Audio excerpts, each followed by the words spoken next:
প্রবাসীদের পাসপোর্ট সংক্রান্ত সমস্যা দ্রুত সমাধানের দাবি জানিয়েছে মালয়েশিয়াস্থ বাংলাদেশিরা। এনটিভি স্টাফ করেসপন্ডেন্ট কায়সার হামিদ হান্নান জানান, কুয়ালালামপুরে এক সংবাদ সম্মেলনে এই দাবি জানান তারা। প্রবাসীদের পাসপোর্ট সংক্রান্ত সমস্যা দ্রুত সমাধানে প্রধান উপদেষ্টা ডক্টর মোহাম্মদ ইউনূসের হস্তক্ষেপ কামনা করেন প্রবাসীরা। প্রবাসীদের সমস্যা তুলে ধরেন কমিউনিটি নেতা ডক্টর ওয়ালিউল্লাহ জাহিদ, মোহাম্মদ ইসমাইল হোসেন। এ সময় বেসরকারি প্রতিষ্ঠান ESKSL এর সঙ্গে চুক্তি বাতিল করে তদন্তপূর্বক আইনানুগ ব্যবস্থা গ্রহণের দাবি জানান তারা।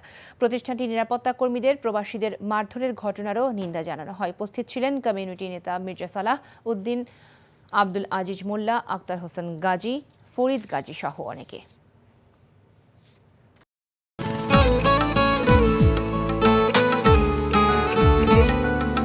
আপনার নামটা? নীলা। রাহুল। রবি, এই মেয়েটারে তোর ভাবি সবাই কেমন লাগবে? আপনাকে না বলছে আমাকে ফলো না করতে? ফলো কেন করতেছিলেন? আপনাকে দেখতে ইচ্ছে করে আমার, আপনার সাথে কথা বলতে ইচ্ছে করে। আমি কি করবো ঠিক বুঝতে পারছি না। ওরে বাবা, ওই মেয়ে, অথচ তারে তুমি চিনো না? হ্যাঁ,